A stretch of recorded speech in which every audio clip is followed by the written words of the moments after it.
Here it is, guys, the top 16 Nationals Magnamon deck profile. So the thing is, my brother topped with this deck, which you can make an argument that he's probably one of the best Magnamon players in North America. Some of you guys may have seen the list already and might be thinking, what on earth is that? It makes absolutely no sense. But don't worry, this is exactly what this video is for, as I'm gonna explain it. Unfortunately, the man is just way too busy and I wasn't able to find time to record this video with him. But I managed to take a ton of notes asking him every single detail, card by card, to why he plays it in the deck and specifically why he chose to build it this way. The number one most important thing that he was thinking of when building this deck was to cater it and adapt it to the fast-paced meta. His first goal is to find Magna X as soon as possible, which is exactly why he played a ton of searching cards. And the ultimate goal is to go into ruin mode just so that he can blanket minus 5k to the opponent's board, or even 10k, just to lock them out completely. Ever since his debut in Battle Vault, he always talked about how broken this card is, and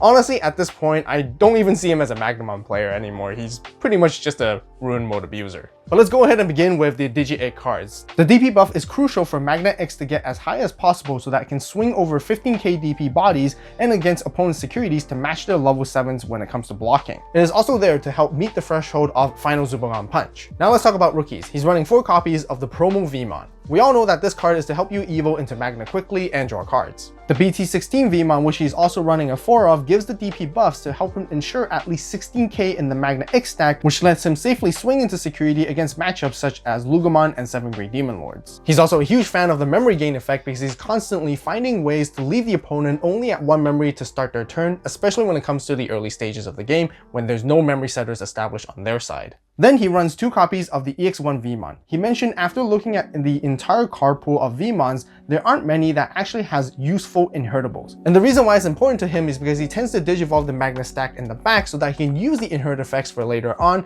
which is a better payoff. And this is exactly the reason why he doesn't like to play the BT12 Vmon even though it searches for consistency, because the end of turn DNA does nothing for him. The other thing he mentioned is that having to hard drop this for 3 memory is just too expensive to keep up with the metagame. As a matter of fact, he doesn't play any Davises, which we'll talk about more when we get into the Tamers. And now let's go ahead and talk about the level 4s, where he's got 4 copies of the ST17 Magnamon. Source stripping and balancing for early game control is always important for removal, especially when it comes down to getting rid of Floodgate rookies, because he mentioned that this particular build is very prone to that. This is one of his main ways to counter against the 3 Great Angels matchup, just to get rid of the Magnamon that gives the blocker with its inherit effect.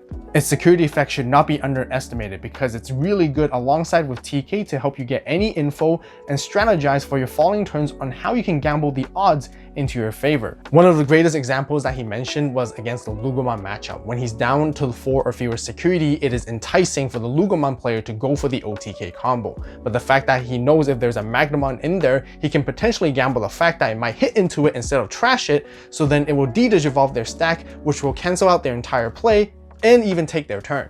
He suggested that Magnamon players should always think about this because it's very similar to the concept of trying to play around your opponent's security when you're trying to swing for game. Whereas he's kind of doing the same thing but in reverse, just so he can keep himself in the game. Of course, he is also playing 4 copies of the BT8 Magnamon, and he always wants to stack up his inherit effects along with the Demi V-Egg and a BT16 Vmon to buff the Magna up to at least 10k so that it can swing over security, which is a very safe threshold. The other method he approaches this card with is that he sometimes digivolves safely in the back with it, and forgo its when digivolving effect, but it gives you the color access to both blue and yellow so that you can use those option cards that require those colors. Next, there are 2 copies of the EX4 Gold Vidramon. This is mainly intended to get rid of Floodgate rookies that specifically stop the memory gain. It also slows down rookie rush based decks such as Purple Hybrid and anything that plays Ukomon. It also helped him out against the Doro matchup, which is rather specific, by stunning down the Doro Greymon, which would have normally blocked and then digivolved into a Doro Goromon for free, which would have wiped his board afterwards,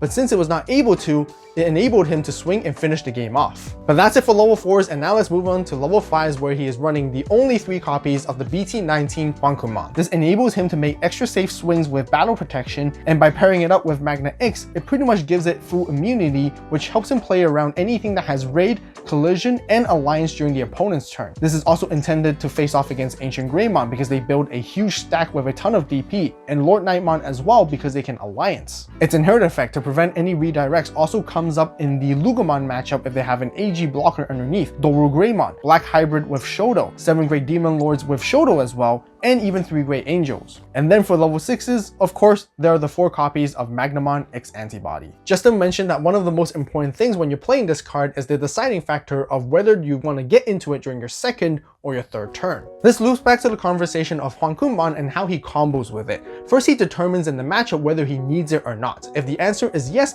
he will try to leave the stack in the back, set up the board with additional cards such as trainings and boosts to ensure that he can then push out afterwards to digivolve both into Hwankunmon and Magna X in the same following turn. If the answer is no, he would just simply push out the Magnamon a turn earlier and digivolve it straight into a Magna X. So that's it for level 6s.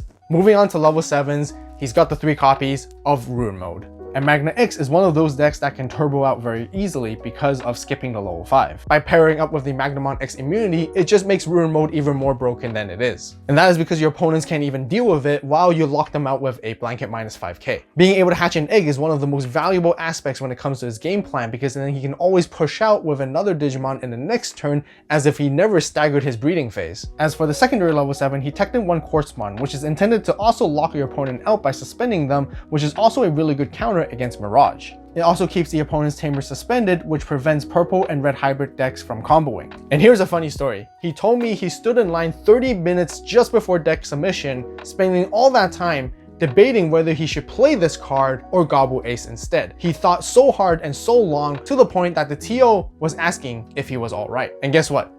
In the end, he never needed it. And with that being mentioned, he just said, just play Gobble Ace instead. If otherwise, Heaven's Judgment might be even better. But that's it for Digimon. Let's now talk about Tamers, where he's running 3 copies of the BT1 TK. It serves quite a number of purposes. First, it's a memory setter. It enables you to play your yellow options. It also helps you search for Magna X and grab Blinding Rays in the security so that you can guarantee your 5 memory play. You can also find many other yellow cards where Justin specifically tailored his build to have 23 cards that are yellow and searchable to minimize the chances of it whiffing. And that is why it is there alongside with Gold Veedramons, and you can also grab Ruin Modes too to increase the hit rates. Another niche play that he sometimes does is intentionally grab a non-yellow card from security other than the ST17 Magna if he saw it in there. Although this would put him at 4 health, the intention behind that is to increase the hit chances of the opponent running into it. Aside from the Lugomon example mentioned earlier, it also works against Red Hybrid whenever they try to swing for 4 to 5 checks, but if the first 2 hits were ST17 Magna, this would negate the rest of the damage, giving them the remaining security which would have originally been gone. In other words, it would prevent him from losing the game, and it gives him a potential clapback turn afterwards. And these are some crazy things that I would never think about. And that pretty much sums up the only Tamer that he plays. And you guys are wondering, like I am, what about the Davises? Like you guys saw earlier with the rookies, none of his Vmon have on-play effects, which also decreases the value of running the promo Davis, which also doesn't work very well with his game plan. The other reason why he wanted to keep his Tamer count as low as possible is specifically for the purple hybrid matchup, which is really tough because if you have additional Tamers on the board, it means you're feeding into more targets for Dustmon to change colors, and then you're setting up yourself to be milled out. So instead of playing those Tamers, he decides to opt in for additional searching option cards instead to help him boost his consistency, but to still achieve those memory gaining levels that he needs to. So for his staple options, he's running 4 blue memory boosts, 2 mental trainings, and 2 physical trainings. Blue memory boost is to help dig the deepest, and blue memory boost is intended to dig deep in one of the fastest ways to help him grab Magna X. He also just prefers gaining memory overall compared to reducing Digivolution cost of trainings, just because he can make more versatile and flexible plays. And this is why he treats the training cards just as a secondary method to help him climb into his stack to achieve his goal. And that is also exactly the same reason why he went for the 2-2 split, just because physical training can be utilized with Ruin Mode,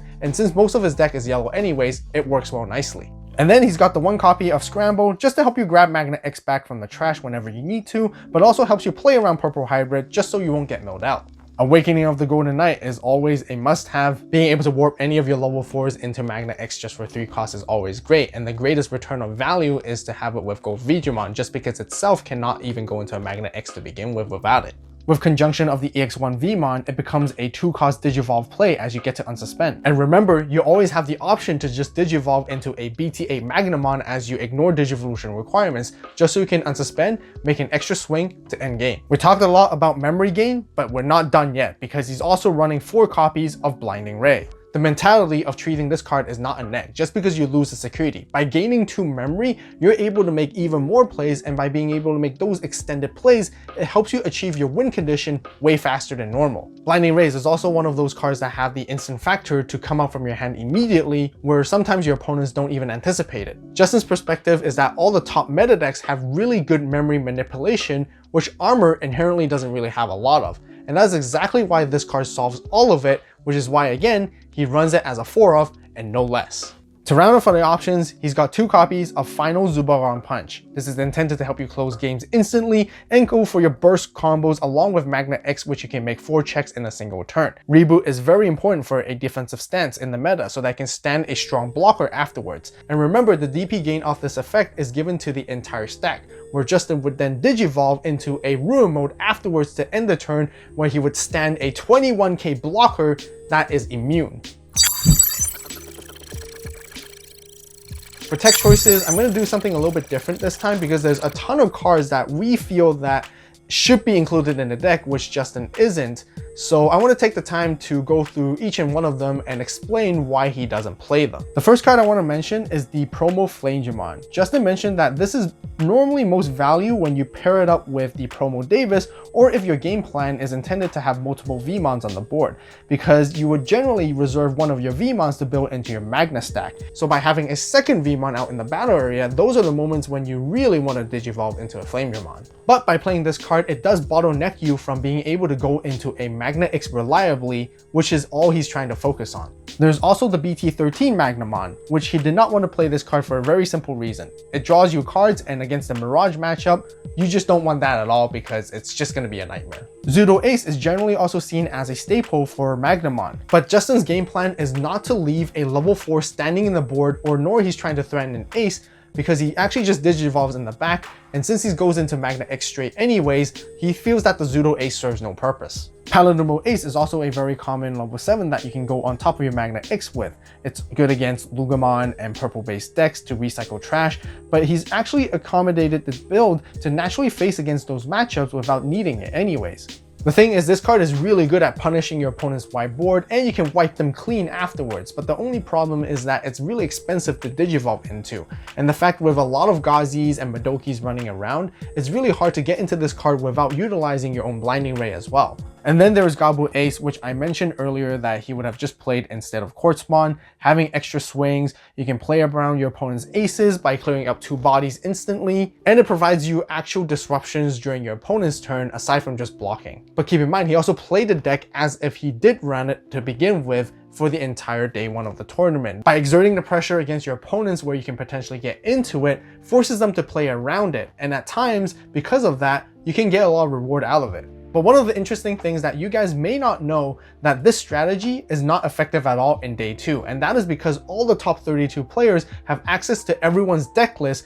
before playing to begin with. Alright, now let's talk more about the Promo Davis. Justin feels that this card is just way too specific, and you're only really getting the best value when you have this card alongside with a Vmon that has an on-play effect. As a matter of fact, you're only really getting a good return when you establish specifically 2 copies, and that would mean additional setup, because the additional 1 memory doesn't give you much in terms of managing resources during your turn. Ultimately, like I mentioned earlier, the reason why he excluded this card is just so he can keep his Tamer count low, just so it doesn't feed into the purple hybrid when it comes to the milling. Justin thought of taking in 1 copy of Plasma Shot, and this is ideally for the 3 Great Angels matchup so that he can clear the entire wide board, alongside with the Ruin mode to minus 10k so that it can get rid of Domini. However, he didn't include this card in the end just because he felt it was way too specific. Megalo Spark is another tech that Justin felt like would be really good in the mirror matchup, and that is because his build is not as good as compared to the traditional Magna build when they're facing off toe-to-toe. The traditional build has a lot more long-term value compared to this one, one because it will lose gas as the game gets longer and longer. But once again, by comboing this card with Ruin Mode, he can potentially get rid of a Magna X at the start of the opponent's turn. For the same reason as Plasma Shot, this was just way too specific, which is why he didn't include it in the end, but you guys can definitely test it out for yourselves. Both Justin and I know that this deck is specifically tailored for the previous competitive format, so we also decided to talk about other cards that he could also add in for EX8 onwards. And this is where Heaven's Judgment would make its way back, just because it's really good in synergizing with the multicolor of Magna X. Originally, he suspected that he'll be facing off against a lot of hybrid-based decks, especially purple, which is why this card isn't as useful when it comes to those matchups. Durandamon from EX6 can be a spicy tech just to instantly delete level 6s. Piercing is cool sometimes with Magna X, just because as you swing over your opponent's suspended Digimon, you can get rid of it and also deal damage at the same time. Gallon X from EX8 can also be considered as a really good secondary level 6 if you don't see Magna X. It is also searchable with TK and trainings and boost based off this build, but in order to make the most usage of this card, you're going to require Protoform to help you get there, which also comes in handy to help you grow into your Magna X with less memory because of its reduction effect. And just for further experimentation, he mentioned he would take out a final Zubagon Punch just to add in a Fire Rocket back because Gallantmon X can make use of it for a potential OTK burst damage combo. Alright, let's jump into 3 basic core combos that Justin utilized throughout his entire run on how he won his games. Starting with the very first combo, all you need is a TK, which is a memory setter, plus a memory boost or any form of training. This is why he plays the promo Vmon, where he would just hard play it for the 3 cost. Then he would use blue memory boost or training to gain 2 memory, and then Digivolve into the starter deck Magnamon. Because of Vmon, there's a Tamer on the board, which is really important, so we'll reduce the Digivolution cost by 1, making it 2. You get to strip sources and bounce something, and the whole point here is to just end the board with Magna X for 5. This is really important to establish on the board as soon as possible because with Magna X right here present, this is exactly how you pressure and start winning games by either beating your opponent down or start controlling the board and defending yourself. For combo number 2, this can be a follow-up of combo number 1 or whenever in a situation you have a Magna X on the board with TK to start off. Depending on the situation and matchup, this is where you want to evaluate how important it is to give your Magna X-Antibody immunity preemptively. Assuming the safest way is to go for it first, so we're going to go ahead and use Blinding Ray to trash Stone Security to gain 2 memory. At this moment, you're going to use Magnamon X-Antibody to give it immunity an extra 3k. This is where you can Digivolve for 5 memory into Ruin Mode, still keeping your turn. You're going to give a blanket 5k first with its when Digivolving effect. Next, you're going to swing with the Ruin Mode, and at the end of the attack, you're going to delete itself to give another blanket 5k, which is a total of 10k. When Ruin Mode is deleted, this is when you want to hatch. If your opponent only has 1 security left, and all you need is 2 rookies, because all you're going to do is Digivolve a Vmon at the back, and then hard play another Vmon for 3. With a blanket 10k, there's almost absolutely nothing your opponent can do to even come back from this board. And assuming your opponent only has 1 security, they pass the turn back to you. The following turn, all you have to do is push out, swing with one of the rookies, and then finish it off with the other one. On the flip side, if you're not able to end the game this way, instead of hard playing the 2 rookies, you probably just want to establish another Magnamon in the back end of Raising instead, so they can continue a potential combo. When you push out in the next turn, you can swing, do your stuff, and then go into a Magna X all over again. For the third and final combo, this is another way where you can secure your win con against your opponents even if they have 5 security. All you need is a Magna X stack ready to go with TK, which sets your memory at 3. All you want to do is start off your turn by hatching and Digivolving into any rookie, which is really important to establish this on the board. Then we're going to go for a final Zubagon Punch for 2 costs, pumping it up all the way to 16 and beyond, and you're going to be able to gain security plus 1. You're going to swing with Magna X. On the first check, you're going to activate its when Digivolving effect. Really important to make sure that you have the DP buffs in there to help you meet the threshold of final Zubagon Punch. Then after the second check, you're going to swing for another 2 checks against your opponents, putting them down to 1 security. At this point, you're going to analyze the board, and there's nothing they can do or push out or answer this. This is where you're going to go into Ruin Mode to finish it off, passing them to 4. If they're not able to push the rookie out, if they're not able to play off of this with that blanket 5k, this is in the following turn where you just simply unsuspend, push this out, swing with Ruin Mode again, minus another 5k for the entire turn, delete itself at the end of the attack, finish off their final security, you get to hatch, and with nothing on the board and nothing to able to counter you anymore, this is where you finish it off with the rookie with the Vmon. Alright, now let's talk about matchups, starting off with round 1 in day 1, Justin faced off against Black Hybrid. Hwangkun-mon is the total MVP in this round as it helps him play around Mother D Reaper and the Shoto combo to stop them from blocking. He was able to play aggressively and swing them out, which they can't stop him at all, so he was able to take the round swiftly 2-0. Round 2, he faced against Mirage. Game 1, the Modokimon stopped him completely from making his plays as he can't gain any memory. His blinding rays and his memory boost got shut off and he wasn't able to go into ruin mode quick enough to stop that from happening. Game 2, this time he found a lot of trainings, but instead the opponent has Syakomon to stop him. And the unfortunate thing is that Gold Veedramon is not able to knock it out because it has 3000 DP. From there, Mirage was able to do their own thing continuously, looping a ton of memory, and they just finished him off 0-2. Round 3, he faced against Purple Hybrid with the Lawimon and Yellow package. And this is a favorable matchup for Justin because it doesn't play the Merva version so that they can't mill him out. He was able to establish Magna X early, attack aggressively into them, and also stand tall as a blocker to stop their hybrids from attacking, so by controlling it back and forth, he was able to take them out quickly, 2-0. Round 4, he faced against Tessero, of course, which he was on 7 Great Demon Lords, and shoutouts to him as well. Game 1, Justin established 2 Magna stacks and continuously attacked him, and there's just nothing he could do to stop him. Game 2, Justin actually made a bit of vital mistakes where he forgot about the armor purge interaction with Lucemon Chaos mode. Since he thought by armor purging, by protecting his stack, he forgot that he would still have to trash a security and let Tessero recover. Because of that, it set him back a little bit on value and momentum. Eventually, he made an even bigger mistake which costed him the game. He forgot that Tessero had a Digimon Emperor on the board and he accidentally pushed out a rookie, losing himself to memory. Game 3, he switched gears and played a little bit more patiently. This time he decided to prioritize getting to Hwangkun-mon since he noticed Tessero has set up a Shoto which gives all his Demon Lords blocker. By using its inherent effect to prevent any redirects, Tessero was not able to block any of the attacks, and eventually he was able to build into a second Magna stack and out-aggro him. With that, he finished in round 2-1. Round 5, he faced off against Lugamon, and in all 3 games, the opponent was able to bring out 2 to 3 stacks of Takemikazuchis. And with that amount of stack power, there's just absolutely nothing Justin can do to stop it. Unfortunately, he wasn't able to see his ruin mode early enough to stop the Lugamon from pushing out either. Round 6, he faced off against Lugamon again, and this time was Redemption. But this time, he was able to set up 2 ruin modes back to back in both games where the opponent was not able to push out or even combo at all, and he won the round 2-0. Round 7, he faced off against Red Hybrid. Game 1, Hwangkun-mon came in clutch with the battle protection, which allowed his Magna X stack to live as it tries to block an Ancient Greymon explosive punch. By having the Magnamon X stay, he was then able to apply the pressure attack clapback into their security, swing, unsuspend, and then go for a game. Game 2, the opponent chunked down 3 of Justin's security immediately in the second turn. Afterwards, they gave a taste of his very own medicine by going into their own ruin mode and giving him a blanket 10k.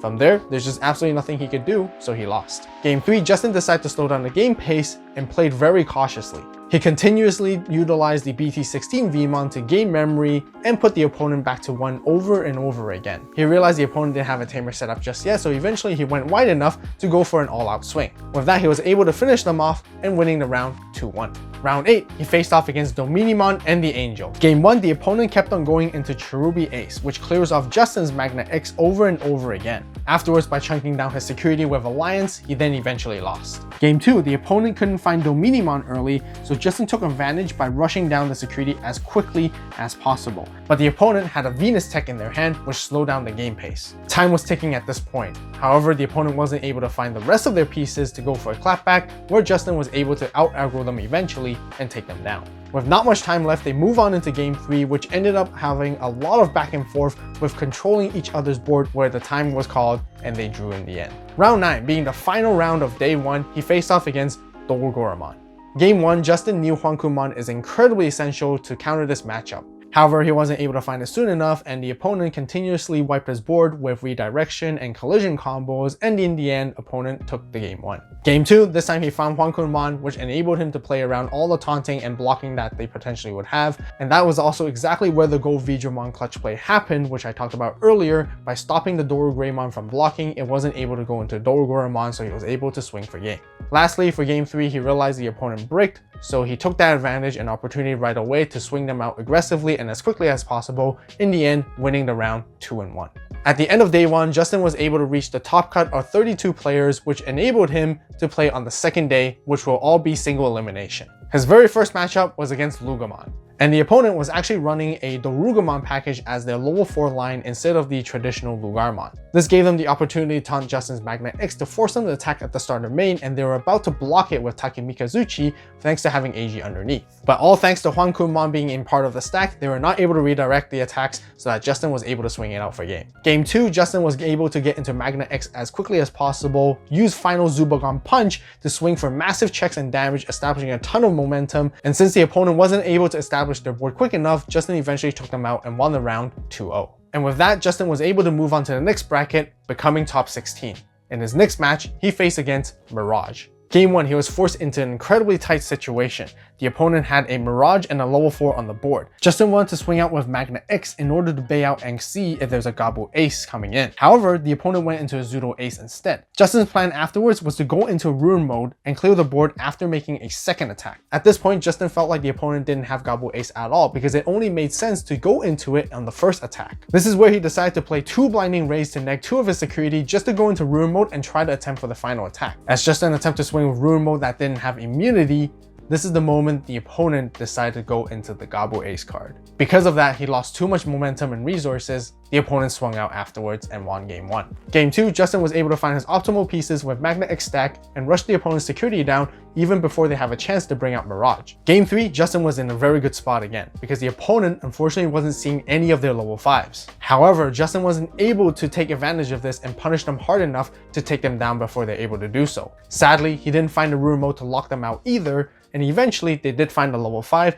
by going into it, and then they went into a Hexablaumon, which was able to take down Magnamon X thanks to Ice Clad. From there was no comeback, and unfortunately Justin lost the round 1 and 2.